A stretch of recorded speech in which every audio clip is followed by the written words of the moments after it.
Yo, we're up! We're up! So, ayun no, napablog ako ngayon dahil dumating na sa wakas yung, mabilisan lang to. Dumating na sa wakas yung ICBC. Hindi ko sure kung ito na ba yun. Pero, feeling ko naman ito na yun. Kasi, anong nangyari, sa wakas, pumasa na ako sa, sa ICBC. Yung ICBC, kumbaga, siya, equivalent to LTO sa atin.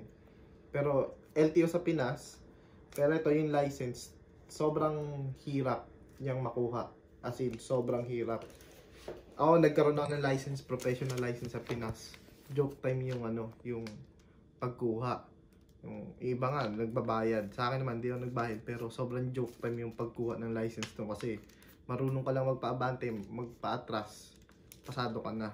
Well, dito hindi. So, sobrang grabe yung struggle ko dito. Bumagsak ako sa knowledge test lang bumagsak ako dito ng dalawang beses. Dalawang beses din akong bumagsak sa road test. Gumastos ako ng libo-libo na dollars. Yaman.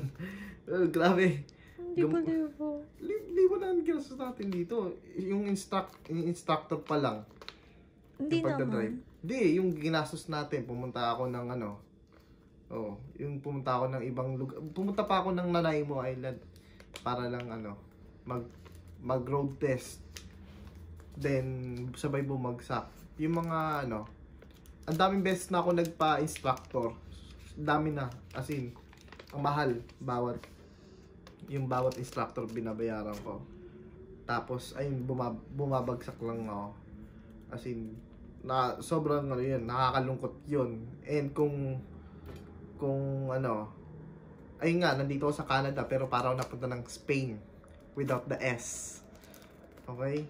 It's so much pain. Ayan. Shoutout, Easy Meal. Ano ba? Ito. Ayun na, so yun na nga, nandito na. Hawak ko na. Bubuksan natin. Ayan na. Yun pala yung kwento ko, no? So, bumagsak ako knowledge test 2 beses, bumagsak ako ng road test 2 beses. In a span of, 2 years. So, 2 years mula nung nag-apply ako nun. Grabe. So, ito na, may dumating na sulat. So, may dumating pala dito. Reklamo violation pala. But, I think ito na yun. Hindi ko titignan dito. Oh, nararamdaman ko, may matigas. So I think this is it. Ito na nga. There you go. Gaganon-ganonin ko lang para hindi makita yung information. Okay? Wait lang. So, ito na, dumating na. Mo lang. Pakita mo lang yung nakalagay driver's license. Anong driver's license? Yung taas lang. Pakita mo lang yung taas.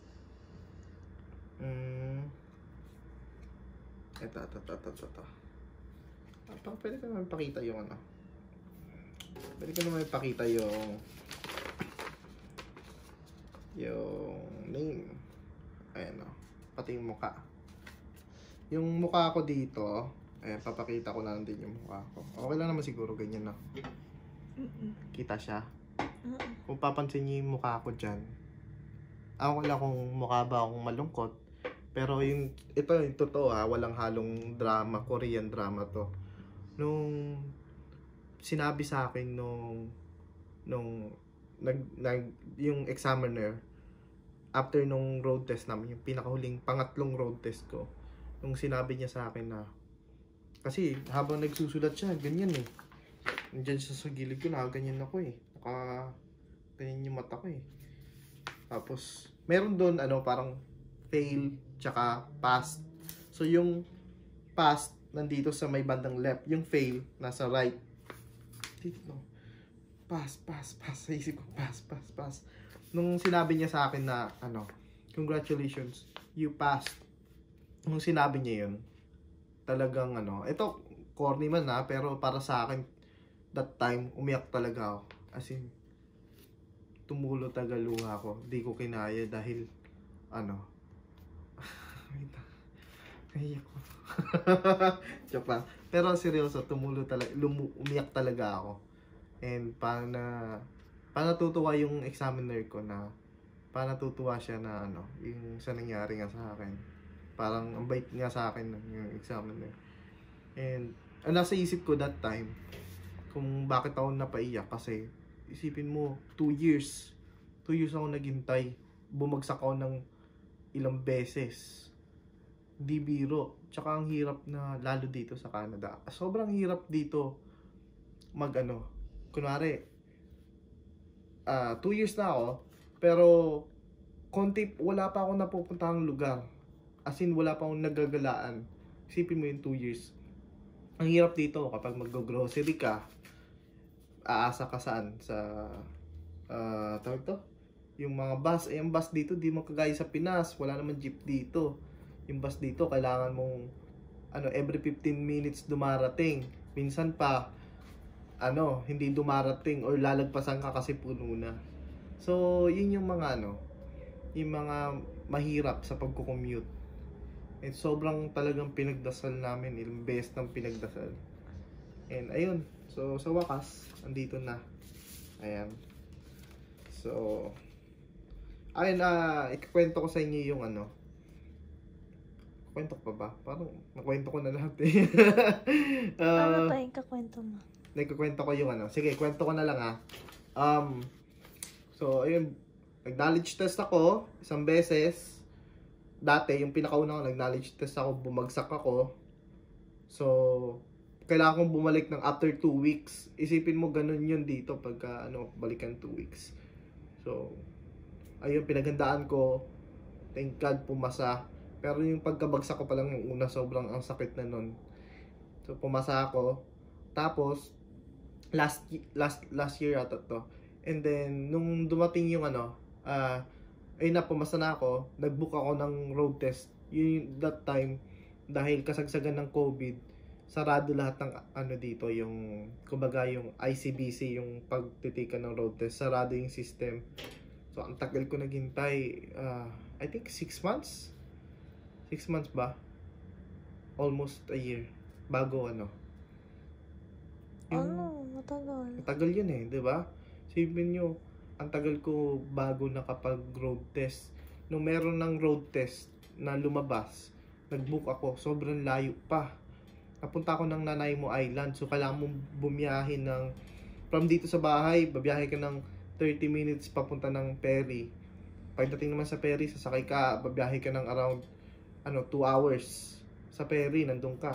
So, total of tapos pagdating mo sa ferry, babiyahe ka pa sa mga 30. So, total of mga 3 hours din. Nagstay ako dun sa Nanaimo Island. Shoutout kila RJ. And sa atin niya, sa pamilya niya na nagpatira sa akin. Sila Ate Rona, shoutout sa inyo. Thank you. And, ayun nga, dumating ako doon. Buti na lang, may nagpatira sa akin doon. 3 days ako nandun. And, sa 3 days na yon 3 days, isipin mo yung layo ko dito sa bahay, yung siyempre si Mrs. Buntis. Ayun, ano pa ba? Ayun, andon, so sa 3 days na yun, yung 2 days preparation yun, nagpa-road test ako. 2 hours yun. 2 hours road test. Oo, 2 hours. 3 days ba yun? 3 days ba yun? 2 days lang no? 2 days lang pala. So, 2 araw na dalawang araw lang ako nag-road test. Ay, doon, yung nagpa-instructor. So, may bayad din yun. Gumastos ako ng mga 300 ata doon. 300. Tapos, syempre, exam pa. So, mga total of 350, almost 400 doon. Tapos, syempre, yung mga ginastos ko pa yung sa mga pamasahe, ganyan-ganyan. So, ayun nga, punta ako doon.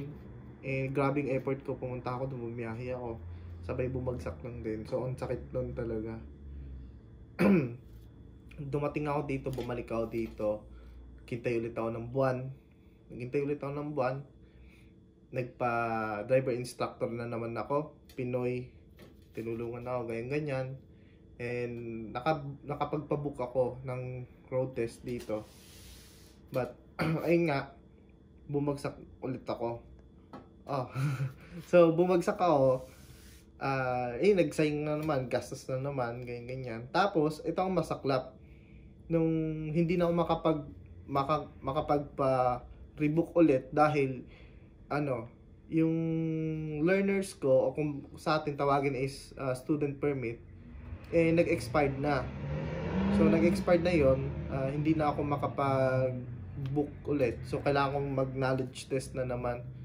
So, isipin mo yung hassle. Bumagsak na ako ng knowledge test dati. Ang sakit nun. Tapos, bumabalik. Ang tagal ko ng almost a year na, almost a year na mula nung kumuha ko ng license. Then, syempre, nakalimutan ko na. Kailangan ko na naman ulit mag-aral, ganyan. So, ayun, nag-aral ako. Pinaghandaan ko talaga. Ayun, gabi pa lang, kinakabahan na ako dun sa knowledge test.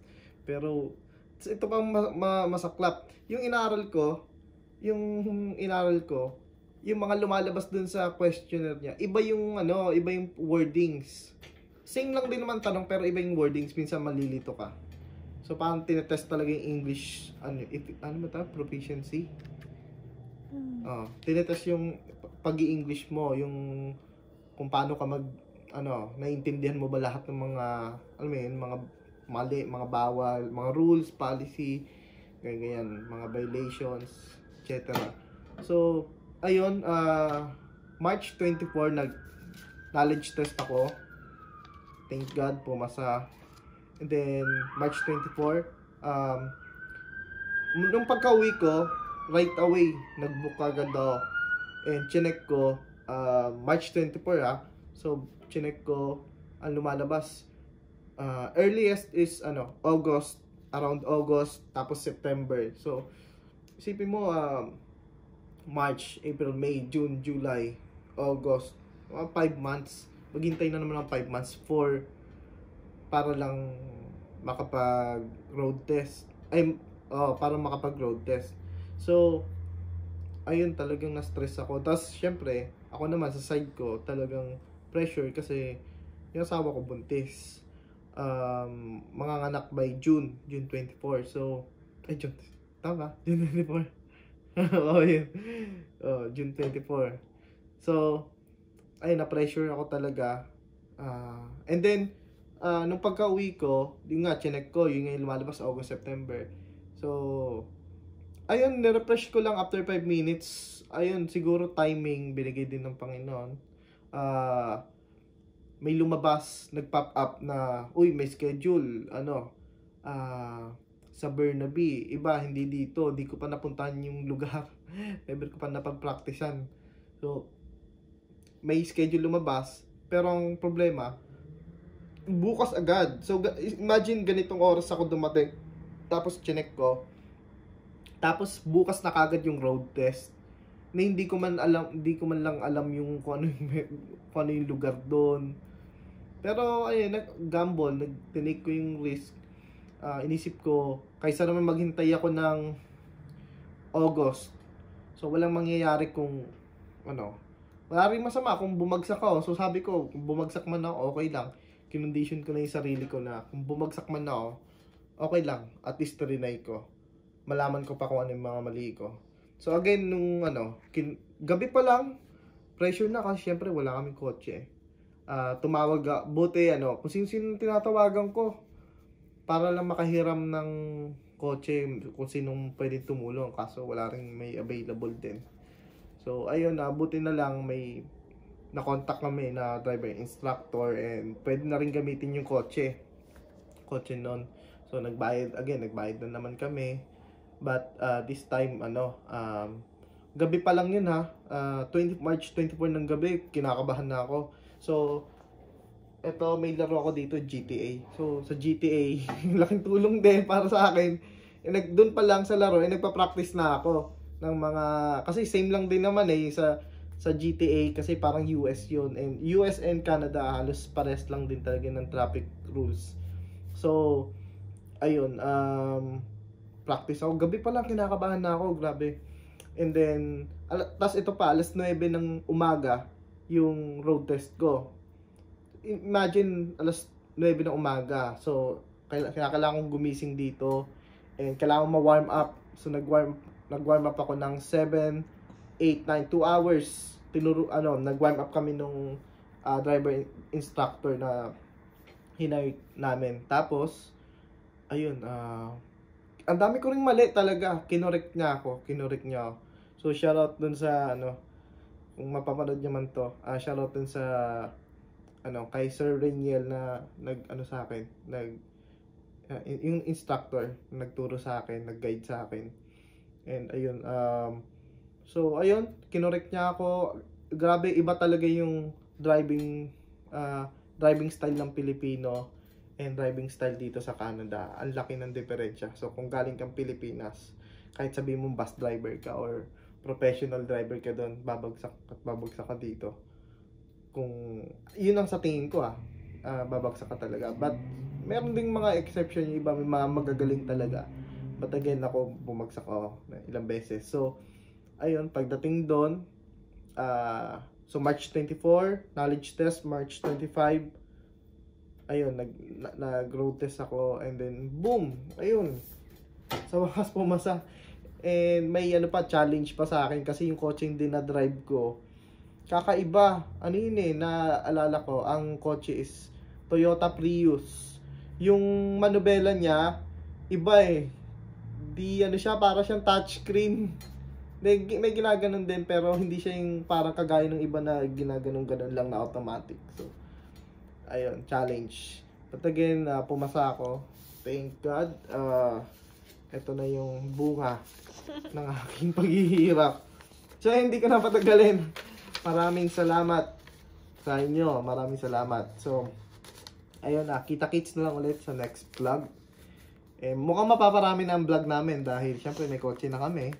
Kung saan na kaming mapapadpad. Ayun. So, ayun. Thank you sa inyo. Maraming salamat sa panonood. God bless. And comment kayo kung ano yung nasa isip nyo. Alright, thank you.